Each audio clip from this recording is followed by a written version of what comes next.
മലയാള വിസ്മയം.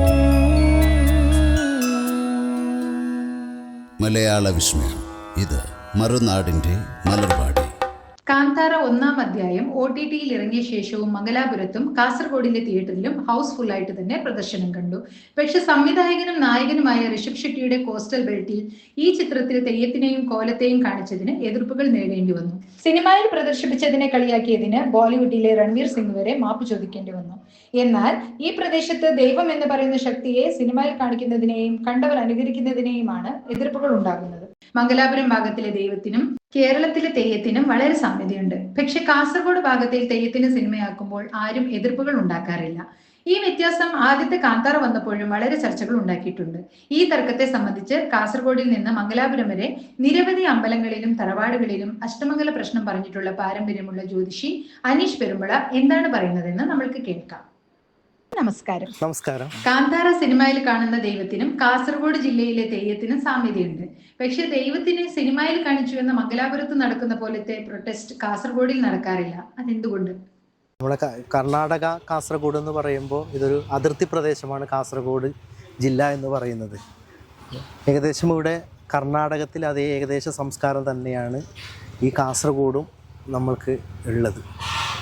അപ്പോൾ ഇപ്പോൾ തെയ്യത്തിൻ്റെ കർണാടകയിലാണെങ്കിൽ അത് ഒരു ദൈവവിശ്വാസം കൂടുതൽ കർണാടകത്തിലാണ്.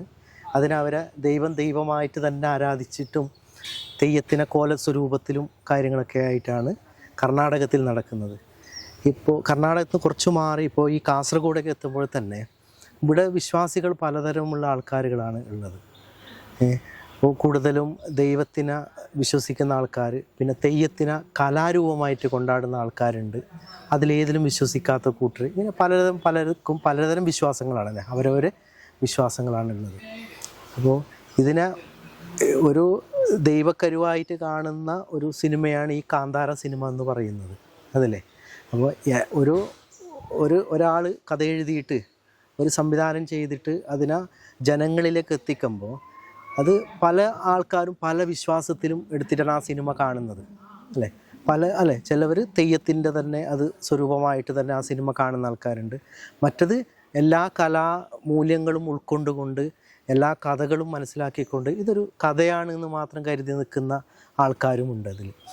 അപ്പോൾ ഇതിൽ ഇപ്പോൾ ചില ഭാഗങ്ങളിൽ തെയ്യത്തിനെ അവഹേളിക്കുന്നു, അല്ലെങ്കിൽ തെയ്യത്തിനെ ജാതിയുടെ പേരിൽ അവഹേളിക്കുന്നു എന്നൊക്കെ പറഞ്ഞിട്ടുള്ള ഒരു കലാപം കർണാടകയിൽ പല സ്ഥലത്തുമായിട്ട് നടക്കുന്നുണ്ട്. പക്ഷെ അതിനിപ്പോൾ കർണാടകയിൽ കലാരൂപമായി കാണാതെ തന്നെ സിനിമയിൽ ചെയ്യുന്നവരും ഒരു ദൈവശക്തിയായി ദൈവശക്തി എന്നതിൽ ഇപ്പം ഇതിൽ ചെയ്യുന്ന വിഭാഗക്കാരുണ്ട്, അല്ലേ? അത്യധികം അത് കലാരൂപമായിട്ടല്ല, അത് ദൈവിക ശക്തി തന്നെ ആയിട്ടാണ് അവർ ആരാധിച്ചു പോകുന്നത്. പക്ഷേ ആൾക്കാരുടെ ഇടയിൽ പലതരത്തിലുള്ള വിശ്വാസങ്ങളുണ്ടെങ്കിൽ എല്ലാവരും ആ വിശ്വാസത്തെ അടിച്ചേൽപ്പിക്കാൻ പറ്റൂലല്ലോ. ഇപ്പോൾ കാന്താരയിൽ ദൈവശക്തി പ്രദർശിപ്പിക്കുന്ന ഋഷഭ് ഷെട്ടി എന്ന് വെച്ചാൽ മലയാളത്തിൽ നായരാണ്. ഇവർ ദൈവം വേഷമിടുന്ന സമുദായക്കാരല്ല. എന്നിട്ടും അതുപോലെ അങ്ങനത്തെ ഒരു ചരിത്രങ്ങൾ, അങ്ങനത്തെ ഒരു കഥകൾ ഇപ്പോൾ ദൈവക്കരുവായിട്ട് നടക്കുന്ന ഒരു ആരാധന മൂർത്തിയായിട്ടാണ് പഞ്ചുരുളി എന്ന തെയ്യത്തിനെ ആരാധിച്ചു പോരുന്നത് ആൾക്കാർ, അല്ലേ? അപ്പോൾ അവർ അതിനെ ആ ഏത് തെയ്യത്തിനാണെങ്കിലും ഒരു ഐതിഹ്യങ്ങൾ ഉണ്ടാവും. ഇപ്പോൾ പഞ്ചുള്ളിയാണെങ്കിലും കല്ലുരുട്ടിയൊക്കെ ആണെങ്കിലും, അല്ലേ?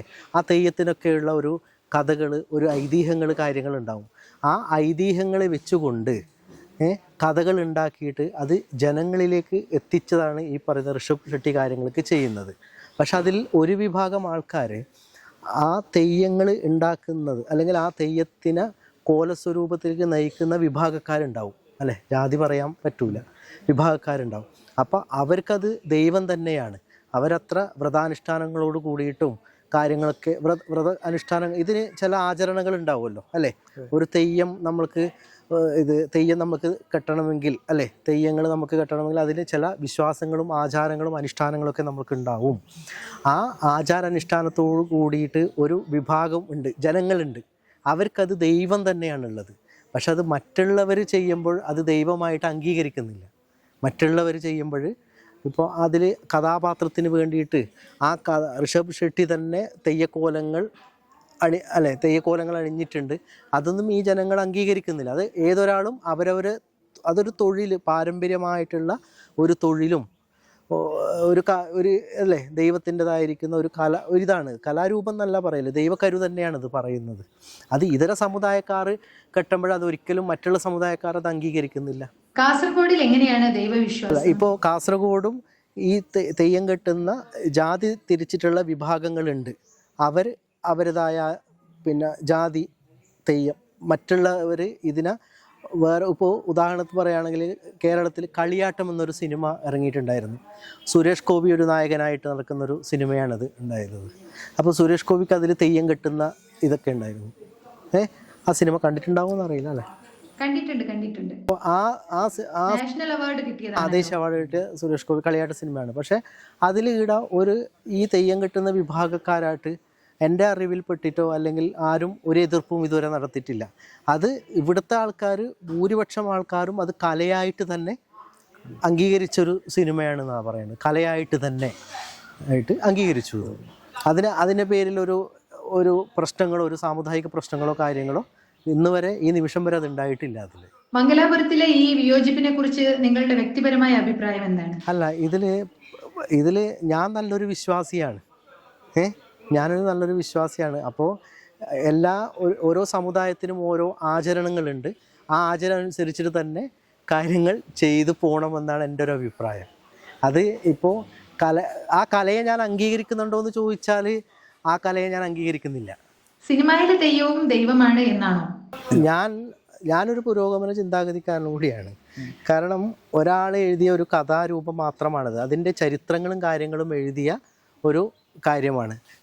കഥാരൂപത്തിൽ കാണുകയും കഥാരൂപത്തിലായിട്ട് കാണുകയും അതങ്ങനെ തന്നെ സ്ക്രീനിൽ ആസ്വദിക്കുകയും ചെയ്യുന്നത് മാത്രമേ ഞാൻ ചെയ്യുന്നുള്ളൂ. എനിക്ക് അങ്ങനെ കാണാനാണ് ഇഷ്ടം. ദൈവത്തിന് ഞാൻ അംഗീകരിക്കുന്നുണ്ട്. എനിക്ക് പഞ്ചുരുളി എന്ന തെയ്യത്തിനെ നമ്മൾ അംഗീകരിക്കുന്നുണ്ട്, ദൈവകരുവായിട്ട് കാണുന്നുണ്ട്. അത് സ്ക്രീനിൽ അത് കഥ തന്നെയാണ്. സിനിമയായി കാണണമെന്ന് പറയുന്നത് ശരിയാണ്. പക്ഷെ തിയേറ്ററിൽ കാണുമ്പോൾ തന്നെ തെയ്യം കൂടിയതുപോലെ അലർന്ന പ്രേക്ഷകരെ നിങ്ങളും കണ്ടിരിക്കുമല്ലോ. തീർച്ചയായിട്ടും. അത് ഒരു സാധനത്തോട്, ഒരു കാര്യത്തോട് അമിതമായിട്ടുള്ള ഭക്തിയും ആദരവും നമുക്ക് കൂടിപ്പോയാൽ ആ ഒരു ഭക്തിപരമായിട്ട് ഭക്തിയോട് കൂടിയിട്ട് അതിനെ കാണുകയും നോക്കുകയും ചെയ്യുമ്പോൾ അത് ഓട്ടോമാറ്റിക്കായിട്ട് നമുക്ക് ആ ഒരു ദർശന കാര്യങ്ങളൊക്കെ ഉണ്ടാവുമെന്നാണ് നമുക്ക് പറയാനുള്ളത്. അവരെല്ലാം അത് ദൈവമായിട്ട് തന്നെ അംഗീകരിച്ച് കാണുന്നത് കൊണ്ടാണ് അവർക്ക് അങ്ങനെയുള്ള ഒരു ഭാവത്തിലേക്ക് അത് വരുന്നത്. ഇപ്പോൾ ശരിക്ക് ഒരു കലാരൂപമായിട്ട് ആസ്വദിച്ച് കാണുന്ന ഒരാൾക്ക് ഇങ്ങനെയുള്ളൊരു പ്രവണത ഒരിക്കലും ഉണ്ടാവില്ല. ഇത്ര വിശ്വാസികൾ ഉള്ളപ്പോൾ സിനിമയിൽ ഇതൊരു കലാരൂപമാക്കുന്നത് ശരിയാണോ? അല്ല, ഇപ്പോൾ ഇങ്ങനെ കാണിക്കുന്നത് ഒരാൾക്ക് വേണ്ടിയിട്ട് മാത്രമല്ലല്ലോ, ഇങ്ങനെയുള്ള ഒരു വിഭാഗക്കാർക്ക് വേണ്ടിയിട്ട് മാത്രമല്ലല്ലോ ഒരു കലാരൂപം സൃഷ്ടിക്കപ്പെടുന്നത്. ഇപ്പോൾ ഈ സമൂഹത്തിൽ പലതരം ആൾക്കാരുകൾ ഉണ്ടാവും അല്ലേ? അപ്പോൾ അവർക്കും കൂടി വേണ്ടിയിട്ടാണല്ലോ ഈ സിനിമ സൃഷ്ടിക്കപ്പെടുന്നത്. ഈ സമൂഹത്തിൽ പലതരം അഭിപ്രായങ്ങളൊക്കെയുള്ള ഒരുപാട് കലയെ സ്നേഹിക്കുന്ന ഒരുപാട് ആൾക്കാരുകൾ ഈ സമൂഹത്തിലുണ്ട്. അവർക്ക് കൂടി എല്ലാവർക്കും വേണ്ടിയിട്ടാണ് ഇപ്പോൾ ഈ ഒരു സിനിമ നിർമ്മിക്കുന്നത്. അപ്പോൾ ഓരോരാളുടെ മാനസിക അഭിരുചി പോലെയാണ് ഒരു സിനിമ ആസ്വദിക്കാൻ നമുക്ക് പറ്റുന്നത്. അപ്പോൾ ഭക്തിയിലൂടെ കൂടി ആസ്വദിക്കുന്നവർക്ക് അത് ഭക്തിയായിട്ടും കലാരൂപത്തിൽ ആസ്വദിക്കുന്നവർക്ക് അത് കലയായിട്ടും ആ രീതിക്ക് തന്നെയാണത് ആ സിനിമ കാണേണ്ടതെന്നാണ് എനിക്ക് പറയാനുള്ളത്. കാസർഗോഡ് മംഗലാപുരത്തിന് തൊട്ടടുത്താണെങ്കിലും അവിടുത്തെ പോലെ ഇവിടെ എതിർപ്പുകളൊന്നും ഉണ്ടാകാത്തത് എന്തുകൊണ്ട്? കാരണം ഈ കാസർഗോഡ് ഭാഗത്ത് നാനാവിധ രാഷ്ട്രീയ പാർട്ടികളും കാര്യങ്ങളൊക്കെ ഉണ്ട്. കൂടുതൽ ഈ ഗ്രാമങ്ങളിലൊക്കെ കൂടുതലായിട്ടും ഈ കമ്മ്യൂണിസ്റ്റ് പാർട്ടിക്കാരും എല്ലാതരം പാർട്ടിക്കാരും കൂടുതലുള്ള ഒരു പ്രദേശങ്ങളാണ് എൻ്റെ ഈ പ്രദേശം എന്നൊക്കെ പറയുന്നത്, ഈ കാസർഗോഡ് എന്നൊക്കെ പറയുന്നത്. അപ്പോൾ ഇവിടെ ഏതെങ്കിലും ഒരു ക്ഷേത്രത്തിലോ അല്ലെങ്കിൽ തറവാടുകളിലോ ഉത്സവാദി കാര്യങ്ങളൊക്കെ നടക്കുന്ന സമയത്ത് അതിൽ വിശ്വാസമുള്ളവരും വിശ്വാസമില്ലാത്തവർ എല്ലാവരും കൂടിയിട്ട് അത് നാടിൻ്റെ ഒരു ഉത്സവമാക്കി മാറ്റാനാണ് ഇവിടുത്തെ ആൾക്കാർ ശ്രമിക്കാറ് എപ്പോഴും. ഇവിടെ അങ്ങനെ തരത്തിലുള്ളൊരു വർഗീയത കാര്യങ്ങളോ ഒന്നുമില്ല. ഒരു നാടിൻ്റെ ഉത്സവമായിട്ട് ഒരു പ്രദേശത്തൊരു ഉത്സവം നടക്കുമ്പോൾ അവിടുത്തെ നാനാവിധ പാർട്ടിക്കാർ, എല്ലാ രീതിയിൽപ്പെട്ട പാർട്ടിക്കാർ അല്ലെങ്കിൽ എല്ലാ വിഭാഗത്തിൽപ്പെട്ട മതക്കാർ എല്ലാവരും കൂടി ചേർന്ന് കൊണ്ടാണ് ഇവിടെ ഇത്രയും ഉത്സവങ്ങൾ നടത്താറ്. ഉദാഹരണം ഇവിടെ എത്രയോ വയനാട്ടുകുലം എന്ന് പറയുന്ന ഒരു ഉത്സവങ്ങൾ നടത്താറുണ്ട് വർഷങ്ങൾ. അപ്പോൾ അതിൽ നാനാവിധത്തിലുള്ള ആൾക്കാരുകൾ നാനാവിധത്തിലുള്ള മുസ്ലിം മതക്കാരടക്കം കൂടി പങ്കെടുത്തുകൊണ്ടാണ് ഈ മഹത്തായ ഉത്സവങ്ങൾ ഇവിടെ നടക്കാറ്.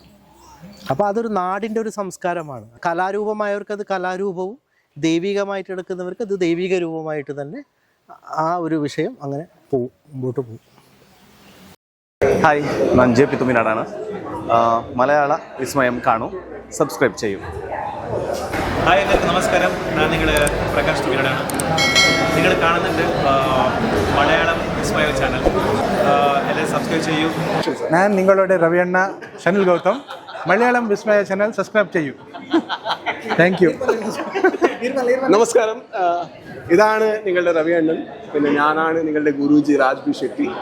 മലയാള വിസ്മയം യൂട്യൂബ് ചാനലിക്ക് സബ്സ്ക്രൈബ് ചെയ്യൂ. Thank you.